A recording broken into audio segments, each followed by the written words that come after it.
नमस्कार मेरे प्यारे बच्चों, स्वागत है आप सभी का आपके अपने YouTube channel the PCM vision में। प्यारे बच्चों, आज की इस वीडियो में हम लोग क्लास 12 हिस्ट्री के VVI MCQ प्रश्नों को डिस्कस करेंगे, जो कि आप सभी के बोर्ड एग्जाम की दृष्टि से काफ़ी ज़्यादा इंपॉर्टेंट है और ये प्रश्न आप सभी के बोर्ड एग्जाम में आने के ज़्यादा से ज़्यादा चांसेस हैं। तो वीडियो पे आप लोग अंत तक बने रहें और अगर आपको वीडियो अच्छा लगे तो चैनल को सब्सक्राइब करके इस वीडियो को दोस्तों में ज़्यादा से ज़्यादा शेयर जरूर कीजिएगा। तो चलिए शुरू करते हैं, लेकिन शुरू करने से पहले मैं आप सभी को एक जानकारी देना चाहूँगा कि इससे पहले भी आपका हिस्ट्री के 2 ऑब्जेक्टिव क्वेश्चन का वीडियो अपलोड हो चुका है।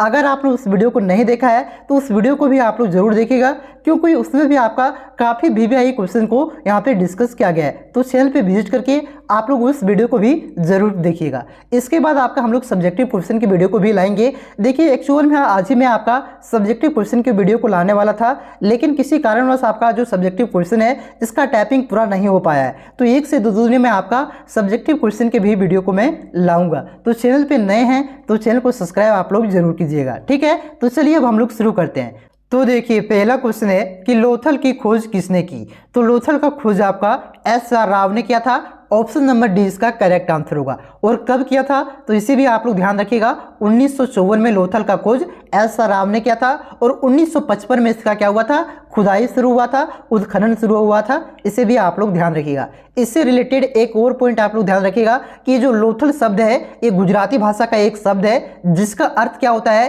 तो मृतकों का टीला इसका अर्थ होता है। और मोहनजोदड़ो का भी अर्थ क्या होता है, मृतकों का टीला होता है। तो इसमें अंतर सिर्फ इतना है कि मोहनजोदड़ो जो है आपका एक सिंधी शब्द है और लोथल आपका क्या है, एक गुजराती शब्द है। इन दोनों का अर्थ क्या होता है तो मृतकों का टीला होता है, ठीक है।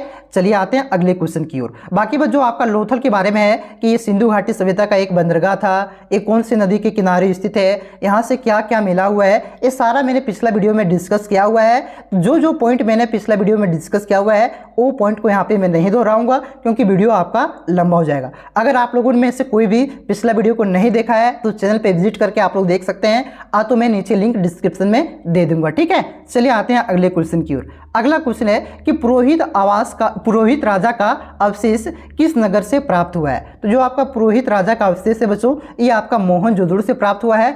ऑप्शन नंबर ये इसका करेक्ट आंसर होगा। उसके बाद देखिए, अगला क्वेश्चन है कि मौर्य साम्राज्य के प्रथम शासक कौन थे। तो मौर्य साम्राज्य का आपका प्रथम शासक कौन था, चंद्रगुप्त मौर्य था। और इसका अंतिम शासक कौन था तो याद रखिएगा, बृहदस्थ आपका मौर्य साम्राज्य का अंतिम शासक था, ठीक है। चलिए आते हैं अगले क्वेश्चन की ओर। अगला क्वेश्चन आपका कि अर्थशास्त्र के रचयिता कौन है। तो ये अर्थशास्त्र के रचयिता कौन है, विष्णुगुप्त, जिसे कौटिल्य भी कहा जाता है और इसे चाणक्य भी कहा जाता है। तो याद रखिएगा, कौटिल्य का आपका 3 नाम है, एक कौटिल्य हुआ, एक विष्णुगुप्त हुआ और एक आपका चाणक्य हुआ, ठीक है। ये तीनों में से कोई भी आपका एक नाम ऑप्शन में दे देगा और पूछेगा कि अर्थशास्त्र की रचना किसने किया है। तो ये तीनों नाम को आपको ध्यान रखना है। और विशाखा दत्त ने कौन से पुस्तक की रचना किया था तो याद रखिएगा, मुद्रा राक्षस पुस्तक की रचना किसने किया था, विशाखा दत्त ने किया था। चलिए आते हैं अगले क्वेश्चन। देखिए क्वेश्चन यहाँ पे मेगास्थनीज, आप लोग कमेंट करके बताइएगा कि मेगास्थनीज ने कौन से पुस्तक की रचना किया था, क्योंकि ये पिछला वीडियो में मैं आपको बता चुका हूँ। उसके बाद देखिए अगला क्वेश्चन है कि हड़प्पा वासी तांबा कहाँ से प्राप्त करते थे। तो जो आपका हड़प्पा वासी है ये तांबा आपका राजस्थान के खेतड़ी से प्राप्त करते, कहाँ से, राजस्थान के खेतड़ी से प्राप्त करते थे। और सोना जो है आपका ये दक्षिण भारत से प्राप्त करते थे। चांदी आपका ईरान से प्राप्त करता था। टीना आपका जो है अफगानिस्तान से प्राप्त करता था, ठीक है। उसके बाद अगला क्वेश्चन है कि धोलावीरा की खोज किस वर्ष हुई थी। तो अकॉर्डिंग टू ऑप्शन आपका धोलावीरा की खोज कब हुआ था, 1990 में हुआ था।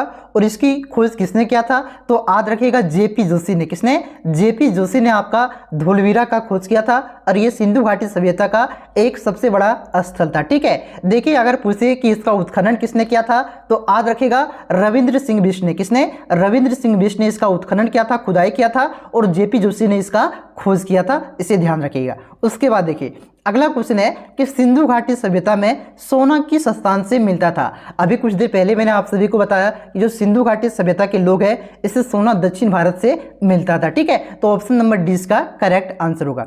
उसके बाद देखिए अगला क्वेश्चन है आपका कि शुंग वंश की स्थापना किसने किया था। तो शुंग वंश की स्थापना आपका पुष्यमित्र शुंग ने किया था।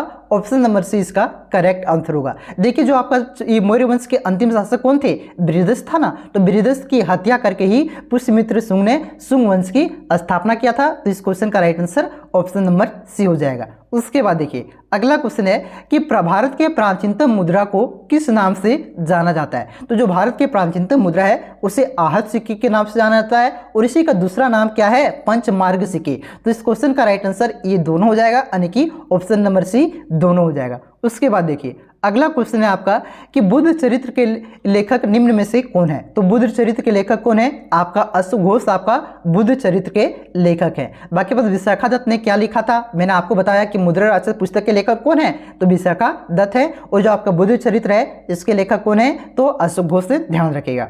उसके बाद देखिए 11वां नंबर का क्वेश्चन है कि निम्नलिखित में से कौन गुप्त वंश का शासक है। तो जो आपका चंद्रगुप्त द्वितीय है ना, ये आपका गुप्त वंश का शासक है। ऑप्शन नंबर सी इसका करेक्ट आंसर हो जाएगा। और याद रखिएगा इन्होंने विक्रमादित्य की उपाधि धारण किया था, इस वजह से विक्रमादित्य भी कहा जाता है। उसके बाद देखिए अगला क्वेश्चन है आपका कि अशोक का राज्याभिषेक कब हुआ था। तो अशोक का राज्याभिषेक कब हुआ था, 269 ईसा पूर्व में हुआ था। और कलिंग युद्ध कब इन्होंने किया था, कमेंट करके बताइए, क्योंकि पिछला बार वीडियो में मैं आपको उस वीडियो में बता चुका हूं, ठीक है। उसके बाद देखिए अगला क्वेश्चन है आपका कि सांची का स्तूप किस राज्य में स्थित है। तो सांची का स्तूप आपका मध्य प्रदेश राज्य में स्थित है। इसका निर्माण किसने करवाया था, तो अशोक ने करवाया था। और ये मध्य प्रदेश के कौन से जिला में स्थित है, तो रायसेन जिला में स्थित है, जो भोपाल से कुछ ही दूरी पर है, ठीक है। उसके बाद देखिए अगला क्वेश्चन है कि जातक कथा में किसके पूर्व जन्म की कथाएं संकलित है। तो जातक कथा में आपका बुद्ध के पूर्व जन्म की कथाएं संकलित है। तो इस क्वेश्चन का right answer option number A हो जाएगा।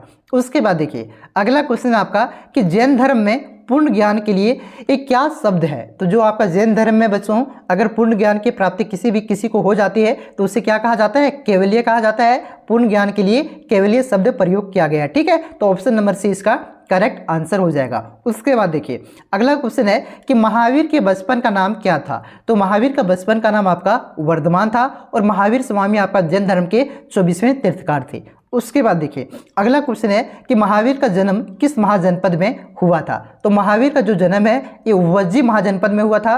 और वज्जी महाजनपद की राजधानी कहाँ था, तो इसका राजधानी था वैशाली। इसे भी आप लोग ध्यान रखिएगा। वैशाली का जो आपका निकट एक था कुंडल ग्राम, कहाँ पे, कुंडल ग्राम में ही आपका क्या हुआ था, महावीर का जन्म हुआ था। लेकिन यहाँ पे क्या पूछा है, जनपद पूछा है। तो कौन से जनपद पे, वज्जी महाजनपद में, ठीक है। उसके बाद देखिए अगला क्वेश्चन है कि बौद्ध समुदाय के प्रथम विभाजन किस संगति में हुआ था। तो जो आपका बौद्ध समुदाय का जो प्रथम विभाजन है ये चतुर्थ बौद्ध संगति में हुआ था। और ये चतुर्थ बौद्ध संगति कब हुआ था, तो ये पहली शताब्दी में यानी कि 100 ईस्वी में आपका चतुर्थ बौद्ध संगति हुआ था। इसी में आपका जो बौद्ध समुदाय है ये 2 भागों में बट गया था, हीनयान और महायान में, ठीक है। चलिए आते हैं अगले क्वेश्चन की ओर। अगला क्वेश्चन है आपका कि पंच महाव्रत संबंधित है निम्न में से, यानी कि जो आपका पंच महाव्रत है इनमें से कौन से धर्म से संबंधित है। तो पंच महाव्रत आपका जैन धर्म से संबंधित है। ऑप्शन नंबर ये इसका करेक्ट आंसर होगा। उसके बाद अगला क्वेश्चन है कि चतुर्थ बौद्ध संगति कब हुआ था।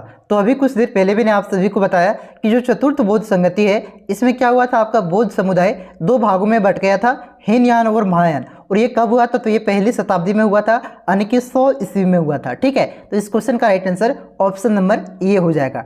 उसके बाद देखिए अगला क्वेश्चन आपका कि सूफी परंपरा में खनका का क्या अर्थ है। तो सूफी परंपरा में आपका खनका का अर्थ आश्रम होता है। ऑप्शन नंबर डी इसका करेक्ट आंसर होगा। उसके बाद देखिए अगला क्वेश्चन है कि चैतन्य महाप्रभु किसके उपासक थे। तो जो आपका चैतन्य महाप्रभु है ये आपका कृष्ण को उपासक थे। ऑप्शन नंबर ये इसका करेक्ट आंसर हो जाएगा। और चैतन्य महाप्रभु ये आपका बंगाल के प्रसिद्ध संत कवि थे, इसे भी आप लोग याद रखिएगा। ये कहाँ के थे, तो ये बंगाल का थे। उसके बाद देखिए अगला क्वेश्चन है कि नटराज के रूप में शिव की प्रतिमा का निर्माण किस राजवंश के द्वारा किया गया था। तो नटराज के रूप में शिव की प्रतिमा का निर्माण चोल राजवंश के द्वारा किया गया था। तो इस क्वेश्चन का right answer option number A हो जाएगा। उसके बाद देखिए अगला क्वेश्चन है 24वां आपका कि वज्रयान किस धर्म से संबंधित है। तो वज्रयान आपका बौद्ध धर्म से संबंधित है, इसलिए इस क्वेश्चन का right answer option number B हो जाएगा।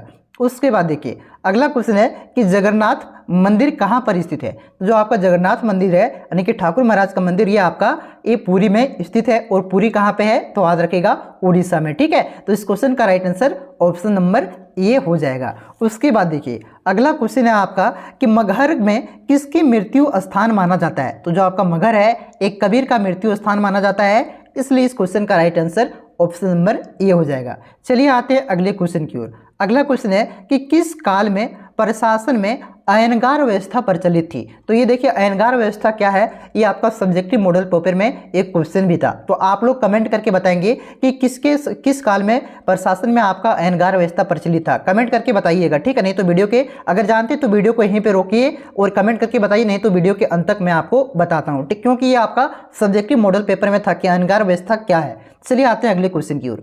अगला क्वेश्चन है कि तलीकोटा का युद्ध कब हुआ था। तो तलीकोटा का युद्ध आपका 1565 ईस्वी में हुआ था और ये आपका बहमनी साम्राज्य और आपका जो विजयनगर साम्राज्य है इसके बीच हुआ था और इसी में आपका विजयनगर साम्राज्य का क्या हुआ था, अंत हो गया था, ठीक है। उसके बाद देखिए अगला क्वेश्चन है कि महानवमी डिब्बा किस साम्राज्य से संबंधित है। तो ये आपका विजयनगर साम्राज्य से संबंधित है और जो आपका महानवमी डिब्बा है ये कहा जाता है कि ये राजा का महल होता था, ठीक है। तो इस क्वेश्चन का राइट आंसर ऑप्शन नंबर ये हो जाएगा, विजयनगर साम्राज्य। उसके बाद देखिए अगला क्वेश्चन है आपका कि देवराय द्वितीय किस साम्राज्य के राजा थे। तो जो आपका देवराय द्वितीय है, कृष्ण राय है, कृष्णदेव राय है, ये सब सभी आपका किसका था, ये सब सभी आपका विजयनगर साम्राज्य का था। तो इस क्वेश्चन का right answer option number D हो जाएगा। देखिए कि जो आपका देवराय द्वितीय है इससे संबंधित एक क्वेश्चन और पूछता है कि देवराय द्वितीय जब आपका विजयनगर साम्राज्य का राजा था तो इसके काल में कौन भारत आया था, कौन सा विदेशी यात्री भारत आया था। तो याद रखेगा अब्दुल रज्जाक जो है वो इसी के काल में भारत आया था, ठीक है। उसके बाद देखिए